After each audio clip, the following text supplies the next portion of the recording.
Salut à tous et bon retour. Ça y est, sur la chaîne qui parle de Stranger Things toute l'année. Bon ok, j'avoue, ces derniers temps, vous n'avez pas été très gâtés, mais ça continue. On continue à parler de Stranger Things toute l'année. Et apparemment, d'après ce qu'on a vu dernièrement, on va au moins en parler jusqu'à l'été 2022. Bordel. Non mais sérieux, là, ça va faire 3 ans qu'on va attendre cette saison au final. Bon allez, je me calme zen, j'avais dit que je parlerais pas trop de ça, que je serais cool. Va falloir être patient, comme d'hab, j'ai envie de dire que les fans de Stranger Things, on est la fanbase la plus patiente au monde. Mais voilà, c'est vrai qu'avec l'annonce de ces dernières vidéos en découvrant Summer 2022, donc Summer c'est l'été, ça faisait quand même mal.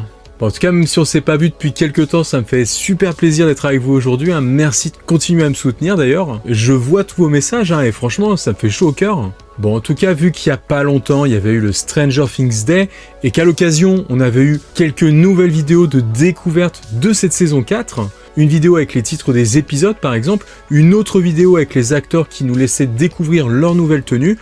Je vous le rappelle, j'avais mis tous les liens de ces vidéos dans l'onglet communauté de ma chaîne YouTube. Et surtout, on avait eu ce 4e teaser, presque un trailer, j'ai envie de dire, on voit tellement de choses dedans, c'est quasiment une bande-annonce. Et d'ailleurs, avant, il y avait le 3e teaser sur 4, ça aussi, j'en ai pas encore parlé. Je suis un peu à la bourre ces derniers temps, mais je vais vous proposer un truc, on va rattraper tout ça comme ça rapidement. Donc ce que je vous propose, c'est d'enchaîner des petites vidéos comme celle-là d'aujourd'hui, avec toutes les observations, les questions qu'on a en droit de se poser, avec ce qu'on nous a révélé déjà sur cette saison 4, en découpant ça sous forme de petits thèmes. Aujourd'hui, ce sera sur Eleven par exemple. Comme ça, à chaque fois, ça me laissera un peu le temps d'approfondir tout ça, de le recouper bien sûr avec ce qu'on connaît déjà, et puis aussi ça va m'aider peut-être à retrouver un bon petit rythme de vidéo. Voilà, donc je sais pas ce que vous en pensez, mais ça devrait le faire, comme ça on pourrait se revoir très rapidement. Enfin voilà, avec tout ce qu'on a eu récemment, on va essayer quand même de répondre à ces questions qu'on peut se poser. Moi je m'en pose pas mal personnellement, et je sais vous aussi. On a plein de nouvelles choses, plein de nouvelles informations, ça se précise, on commence déjà à rentrer dans cette saison 4. Et petit à petit on commence à voir comment cette histoire pourrait tourner. Enfin plutôt 16 histoires, parce qu'il y a plusieurs arcs narratifs en parallèle. Bref, c'est parti, on va commencer à rentrer clairement dans cette saison 4 avec ce premier thème sur Eleven, parce que c'est quand même un peu elle, le point principal du show, donc c'est parti.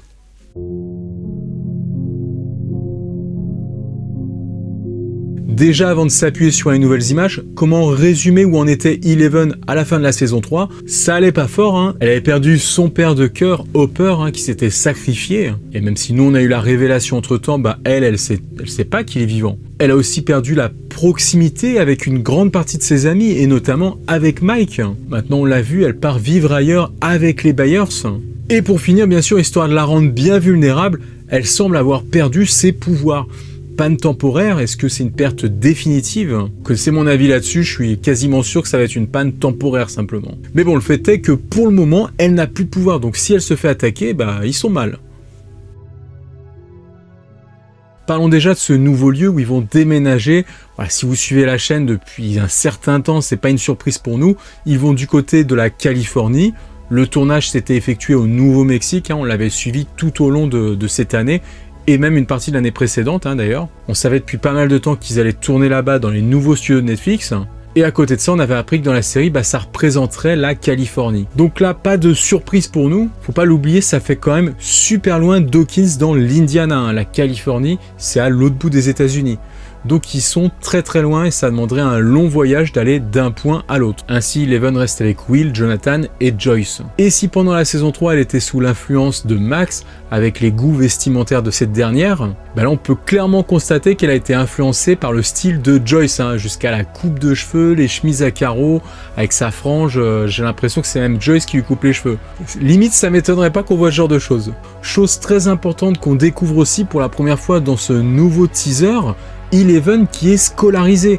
Ça, c'était jamais arrivé jusque-là. Pour rappel, elle vivait dans le labo et après elle vivait dans la cabane de Hopper dans les bois. Donc elle n'a jamais été en cours. Puis d'ailleurs, si elle a jamais été scolarisée, comment elle fait pour être au lycée aujourd'hui? Est-ce qu'elle a le niveau déjà? C'est fort possible que dans le Hawkins Lab avec Brenner, il l'ait fait étudier comme un enfant normal. On l'a vu dans le teaser numéro 2, donc on le reverra dans cette saison. Les enfants suivent des activités dans le Hawkins Lab. Ils suivent donc aussi probablement des cours, Alors ainsi, Eleven au lycée, est-ce qu'elle aura le niveau? Peut-être que dans certaines matières, elle va pêcher, et puis dans d'autres, elle peut se révéler à l'inverse. Bon voilà, d'une certaine façon, c'est possible qu'elle soit peut-être plus douée que la moyenne. Et en plus, comme elle a jamais assisté à des cours comme ça dans une classe, ça peut lui donner plus envie de travailler. Et n'oublions pas aussi son nouveau prénom, Jane, et ce qui va être utilisé dans cette saison 4. Elle s'appelle Jane Hopper depuis la fin de la saison 2. Moi, je me disais qu'éventuellement, dans la saison 3, il y aurait quelques personnages pour l'appeler comme ça, mais finalement, personne ne l'a appelé comme ça. Même si on a tous envie de l'appeler L11, dans cette saison 4, ses camarades ou alors professeurs, va bien falloir qu'ils la nomment par un prénom. C'est possible que pour la première fois, on l'entende plus souvent se faire nommer Jane. Ce qui va être intéressant de voir aussi dans cette saison 4, c'est que maintenant qu'elle est avec les Byers, elle aura beaucoup plus de proximité avec Will. Parce que finalement, entre les deux, depuis les 3 premières saisons, il y avait très peu d'interaction quand on y réfléchit. Ils avaient très peu de moments ensemble, je sais même pas s'ils ont eu des moments seuls ensemble. Et puis tous les deux qui sont particulièrement liés à l'Upside Down, au Mind Flayer d'une manière ou d'une autre, ça peut être très intéressant qu'ils mettent peut-être des choses en commun, qu'ils unissent leurs forces et leurs connaissances de toutes ces choses étranges. Et elle le dit dans sa lettre qu'elle écrit à Mike, dans ce teaser en voix off, même si on la voit surtout traîner avec Will au lycée, elle prétend avoir des amis. Alors est-ce que c'est la vérité puisque les images nous montrent une toute autre réalité Elle semble un peu être tourmentée, un peu la souffre-douleur. Peut-être là aussi de quoi lui donner envie de récupérer ses pouvoirs pour leur donner une bonne leçon. Mais de toute façon, forcément, le problème d'avoir grandi dans un labo, même si dans la saison 3, au contact de Max, qui avait eu une influence positive sur elle, elle commençait à découvrir ce que c'était que d'être une jeune fille, elle risque de ressentir ce décalage qu'il va y avoir entre elle et d'autres adolescents de son âge. À l'image dans ce teaser de ce petit expo de travaux manuels qu'elle est en train de préparer, c'est très mignon, la forêt, dans les bois, la cabane, Hopper, nous ça nous touche forcément, mais si c'est bien ça qu'elle est en train d'amener à l'école dans cette autre image, je suis pas sûr que ça touche les autres élèves, et au contraire son travail peut-être un peu enfantin risque là encore de montrer, de mettre en avant ce décalage avec les ados de son âge. Par exemple derrière on voit un jeune avec un tableau, avec plein de choses écrites dessus. C'est peut-être plutôt ce genre d'exposé qu'il faudrait présenter quand on est au lycée. En tout cas, rien que pour ce petit personnage d'Hopper qu'elle est en train de faire, c'est trop mignon. J'aurais presque envie de lui dire, mais il est vivant, il est vivant. Quoi qu'il en soit, est-ce qu'elle va récupérer ses pouvoirs dans cette saison 4 ? Pour le moment, il n'y a rien qui nous le montre. Il y aura Mike à ses côtés, il sera là. En début de saison, on l'avait découvert sur des images de tournage, il sera à Hawkins. Mais donc il est possible que rapidement il arrive du côté de la Californie pour aller retrouver Eleven, ce qu'on a envie de voir quoi. En passant, Finn il a trop changé. Alors d'après ce qu'elle lui dit dans sa lettre, il va venir pour le Spring Break donc de 1986 pour ceux qui suivent bien.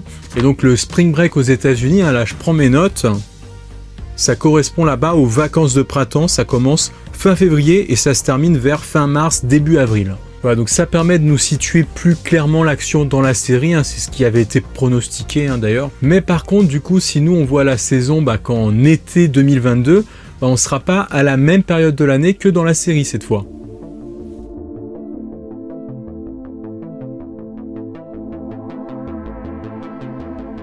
Pour revenir à ses pouvoirs en fin de saison 3, c'est Mike qui nous teasait qu'elle allait les retrouver. Il sera sûrement là au bon moment, peut-être pour l'aider à faire du travail sur elle-même, pour comprendre comment les récupérer. Personnellement, je pense qu'il aura un rôle important dans ce travail de reconstruction. On découvre à ses côtés Jonathan et puis son nouveau pote Argyll qui conduit le fameux van qu'on avait vu. J'avais fait des théories là-dessus, le van de Surfer Boy Pizza. Bon, je vous laisserai vous référer à la vidéo, mais j'avais dit qu'il y aurait peut-être un road trip dans ce van pour peut-être retourner à Hawkins. En tout cas, ça se présente plutôt bien, parce que déjà on voit qu'ils utilisent le van justement avec les jeunes pour les amener en cours. Donc déjà ce van sera étroitement lié à eux quand même. D'ailleurs, de toute façon, il va leur arriver des trucs avec le van, on le voit avec Mike en plein feu de l'action. Ils vont sûrement être poursuivis, il va se passer des choses dans cette partie de la série en Californie. Comme on le voit sur certains plans de ce teaser, il y a des militaires et aussi des agents gouvernementaux. Est-ce que ce sont peut-être aussi des Russes dans le tas ? Qui sont tous ces gens ? Bon, on va continuer de parler des Russes, ça on le sait déjà avec Hopper. Mais du côté de la Californie, c'est fort possible aussi. On voit Joyce qui découvre cette petite poupée russe. Ça rappelle l'un des nouveaux personnages qui va être une sorte de passeur, de contrebandier, qui qui va transiter entre les États-Unis et la Russie. Alors voilà, est-ce que tout ça, ça va leur permettre d'apprendre que Hopper est vivant, peut-être de l'aider à distance, ou de se rendre là-bas, pourquoi pas. On y reviendra, mais avec Murray Bowman dans le coin, déjà on se doute que ça va peut-être prendre une direction dans ce goût-là. Dans cet arc de la Californie, on a encore du mal à discerner qui sont les forces en opposition. Est-ce que c'est l'armée qui sont contre eux? Est-ce que c'est l'armée qui les aide et la force gouvernementale? Alors gouvernement russe, gouvernement américain. Alors est-ce que tout ce beau monde va se rendre dans une nouvelle base secrète, comme on peut en découvrir certaines images? Il semble que tout ça se soit lié à l'arc autour de la Californie. Là encore, comme on avait pu le voir à Hawkins, là aussi il va y avoir une partie très chargée de l'histoire quand même. Et puis pour ce qui est de la partie fantastique de l'Obsidian, du Mind Flayer, est-ce qu'ils les auraient suivis jusque-là? On vous rappelait, il y avait une théorie qui disait que Eleven était marqué, peut-être le Mind Flayer l'aurait suivi là où elle va se rendre. Et donc elle aurait potentiellement emmené avec elle où qu'elle aille, donc là en Californie. Voilà, pourquoi pas, moi j'aime bien cette théorie, donc je la garde toujours dans un coin de la tête.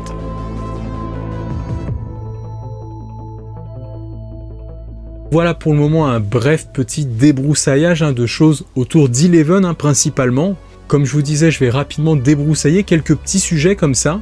Et d'ailleurs, vous savez quoi, je vais vous en donner dès maintenant des sujets des prochaines vidéos qui arriveront. Comme ça, n'hésitez pas dans les commentaires à me donner votre avis sur tout ça. Donc il y aura un sujet sur ces agences secrètes et puis ces militaires en Californie. Qu'est-ce qu'ils font là? Quel sera leur lien avec les Byers? On reviendra aussi, parce que je l'aime bien, sur Max et ses nouveaux titres. C'est vrai qu'on les passera tous en revue, mais notamment celui qui nous parle de Billy. Alors, qu'est-ce que ça veut dire ce titre, Dear Billy? C'est clairement lié à elle. Est-ce qu'on pourrait revoir le personnage? Ça vaut le coup d'en parler quand même. Et bien sûr, on va revenir sur le teaser précédent, sur la famille de Victor Creel et le massacre qui a été perpétré. Et par là même, on parlera de tout cet arc autour du Hellfire Club, donc de ceux qui sont restés à Hawkins, et puis avec leurs nouveaux camarades qui les ont rejoints. Voilà, donc n'hésitez pas à donner votre avis sur ces 3 thèmes qui arriveront prochainement. Et comme ça aussi, en vous l'annonçant, ça me permet de vous montrer que voilà, I'm back. Forcément, on reviendra aussi sur Eleven, parce qu'il y a encore plein de trucs à dire sur elle. Mais bon, apparemment, on a le temps d'ici l'été 2022. Bref, merci à tous pour votre fidélité indéfectible.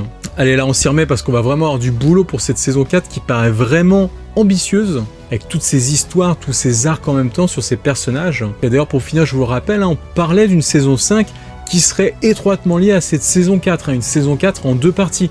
Et quand on voit tout ce qui est développé, ça se tient de plus en plus. En 2022-2023, on devrait vraiment être récompensé pour notre patience et avoir beaucoup de choses sur la série. C'est tout ce que je nous souhaite. Bon, en tout cas, nous on se retrouve très bientôt, promis. J'espère que ce petit format vous plaît. Encore une fois, je vous le dis, moi ça me fait très plaisir de vous retrouver.